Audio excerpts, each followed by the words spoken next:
My own brothers died tragically as well, truth be told.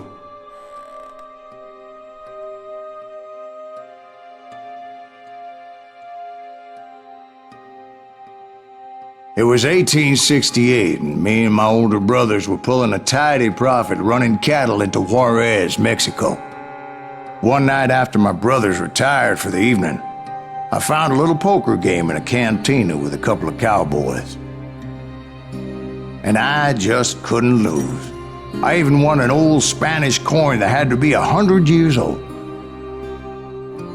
Well, I was mighty pleased with myself the next morning as my brothers and I rode for Texas. But before we crossed the border, those cowboys caught up with us. It was Johnny Ringo, Roscoe Bob Bryant, and another asshole named Jim. They wanted their money back and everything else we had, including our lives, as those boys didn't want us coming for them later. Bob put that old Spanish coin in my mouth and said, "I won't have it said that I left you with nothing, boy." Well, those horses bolted, and there we hung as those bastards rode away. The branch finally snapped under the weight of the three of us, but being my older brothers were bigger and heavier, they were already dead. And right then I swore to myself that I would avenge them. Ringo you know about, but Bob eluded me, until I heard he was riding with the Wild Bunch.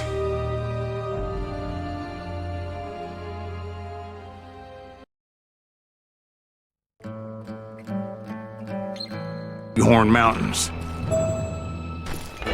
Led by Butch Cassidy, they were a loose association of outlaws who robbed banks and trains from Colorado to Montana. Among them was the Sundance Kid, and that murderous hombre I was tracking, Roscoe Bob Bryant. Were you a part of that giant Pinkerton posse after the Wild Bunch? No, boy. A circus like that would have slowed me down. Besides, I wanted Bryant all to myself. I'd heard about a large shipment of gold being transported to Wilcox, Wyoming on the Overland Flyer. They blew the bridge with the intention of forcing the train to stop. Well, I assumed the Wild Bunch was likely in the still intact part of the train high above. I was determined to make that sumbitch Bob pay for what he did to my brothers.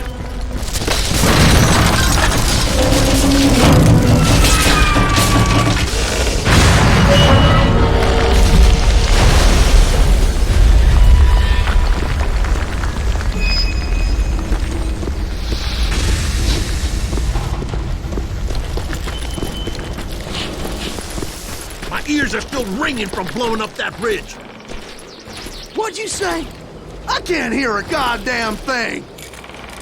Well, I made my way off unscathed son of a bitch? and came upon a few members of the Goddamn gang and had Pinkerton! no choice but to dispatch them. Negotiate an even more precarious route.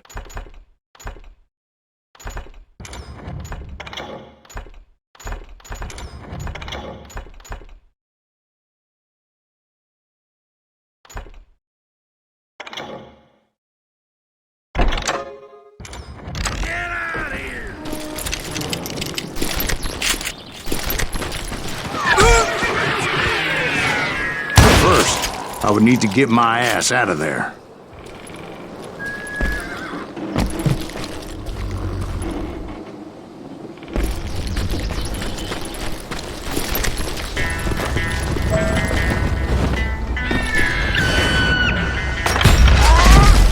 I jumped from the frying pan into the fire as the train was clearly fixing to fall. I had found the gang, but in order to find old Bob, I needed to fight my way forward past a whole passel of desperados. Outside, inside, any way I could, I made my way towards my prey. Well, what about the passengers? It was mostly a freight train, as I recall. There were no passengers aboard that day.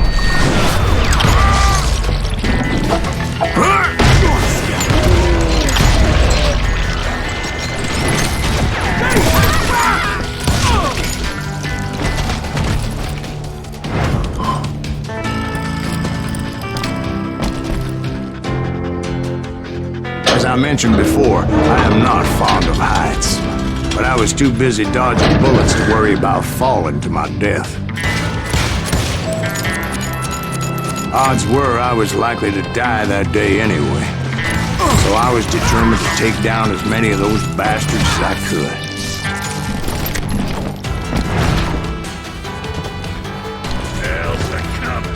At times it was like shooting ducks in a shooting gallery.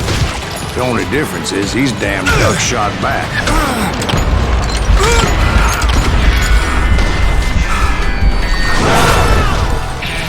I can't hear you!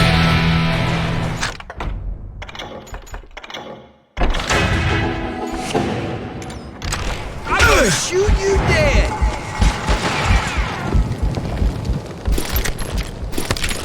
You can't hide from me!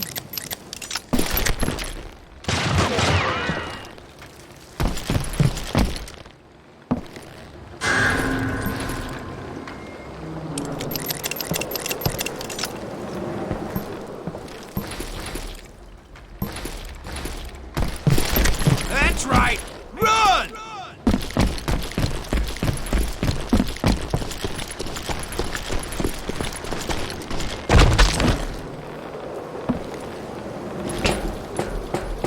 I kept hoping the law would show up and give me a hand. Like that giant Pinkerton posse that I read about. Did they come riding in, guns a-blazing to help? Gotcha!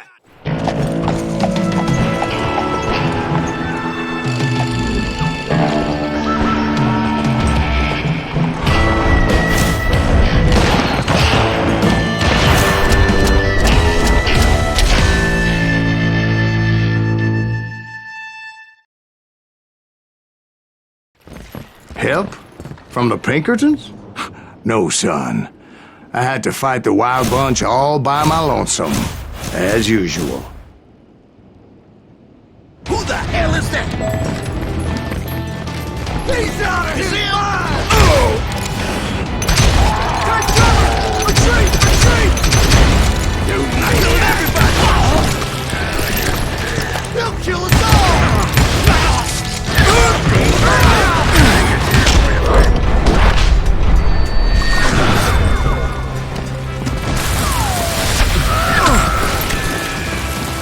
You just brought hell. You ready for a belly full of bloodshot?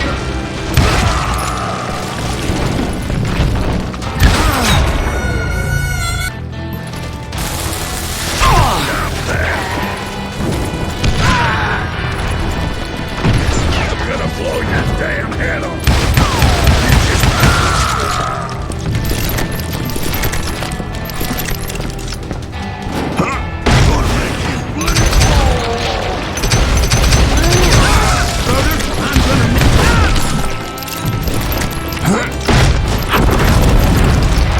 My guess is those dime novels didn't portray this as it happened, did they? Only a few stragglers were left. I had to cut them down pronto if I was going to stay on old Bob's trail.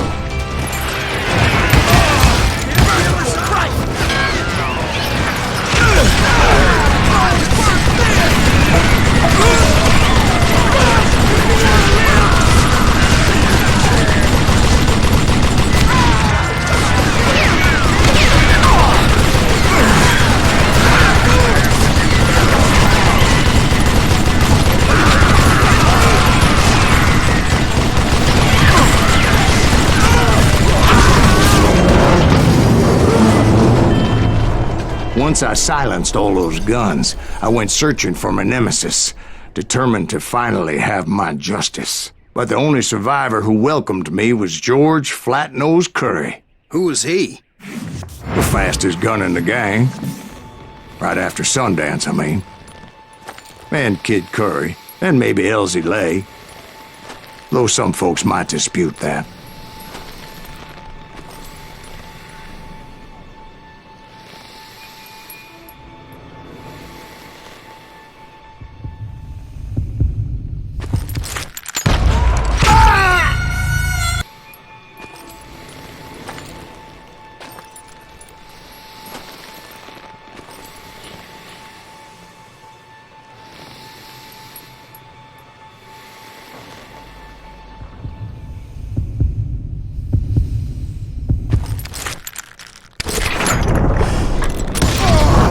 On that very same day, Butch Cassidy and the Sundance Kid decided to leave the Wild Bunch behind and decamped for South America.